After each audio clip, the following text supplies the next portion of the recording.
بسم الله الرحمن الرحيم ولما جاءهم رسول من عند الله مصدق لما معهم نبذ فريق من الذين أوتوا الكتاب كتاب الله وراء ظهورهم كأنهم لا يعلمون واتبعوا ما تتلو الشياطين على ملك سليمان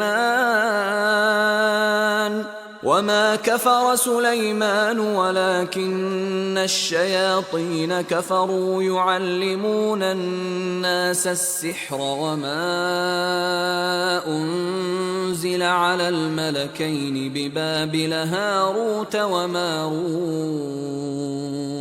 وما يعلمان من أحد حتى يقولا إنما نحن فتنة فلا تكفر فيتعلمون منهما ما يفرقون به بين المرء وزوجه وما هم بضارين به من أحد إلا بإذن الله ويتعلمون ما يضرهم ولا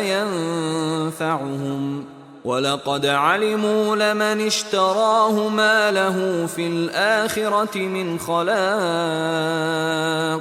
ولبئس ما شروا به أنفسهم لو كانوا يعلمون ولو أنهم آمنوا واتقوا لمثوبة من عند الله خير لو كانوا يعلمون يا أيها الذين آمنوا لا تقولوا راعنا وقولوا انظرنا واسمعوا وللكافرين عذاب أليم ما يود الذين كفروا من أهل الكتاب ولا المشركين أن ينزل عليكم من خير من ربكم والله يختص برحمته من يشاء والله ذو الفضل العظيم ما ننسخ من آية أو ننسها نأت بخير منها أو مثلها ألم تعلم أن الله على كل شيء قدير وقالوا لن يدخل الجنة إلا من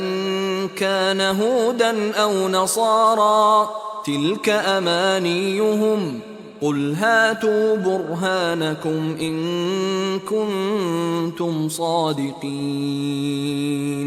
بلى من أسلم وجهه لله وهو محسن فله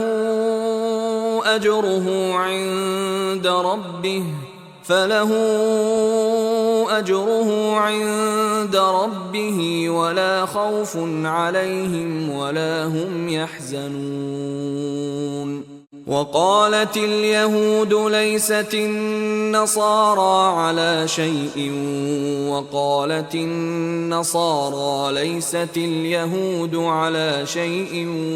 وهم يتلون الكتاب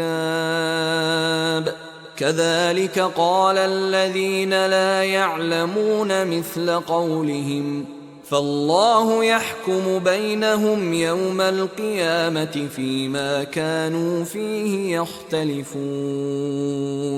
ومن أظلم ممن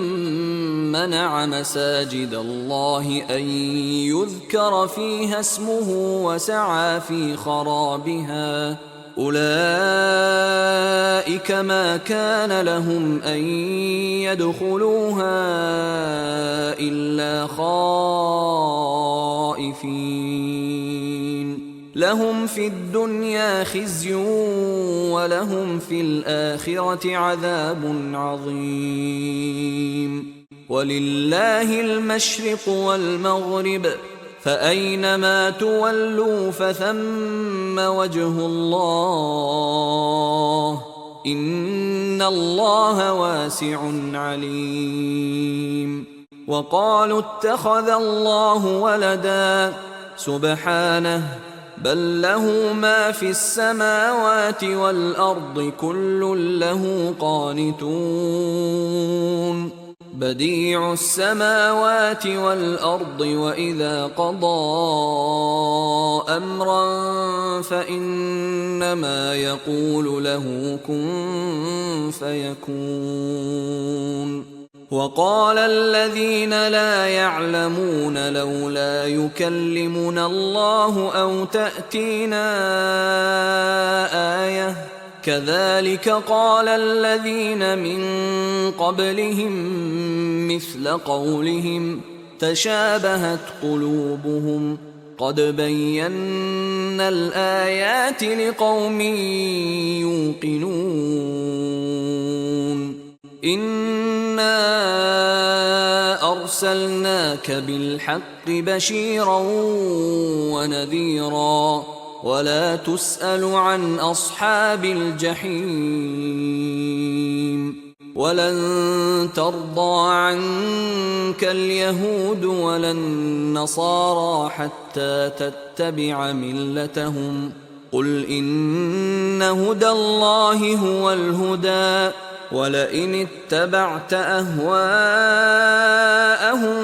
بعد الذي جاءك من العلم ما لك من الله من ولي ولا نصير. الذين آتيناهم الكتاب يتلونه حق تلاوته أولئك يؤمنون به ومن يكفر به فأولئك هم الخاسرون. يا بني إسرائيل اذكروا نعمتي التي أنعمت عليكم وأني فضلتكم على العالمين. وإذ ابتلى إبراهيم ربه بكلمات فأتمهن قال إني جاعلك للناس إماما قال ومن ذريتي قال لا ينال عهد الظالمين. وإذ جعلنا البيت مثابة للناس وأمنا واتخذوا من مقام إبراهيم مصلى وعهدنا إلى إبراهيم وإسماعيل أن طهرا بيتي للطائفين والعاكفين والركع السجود.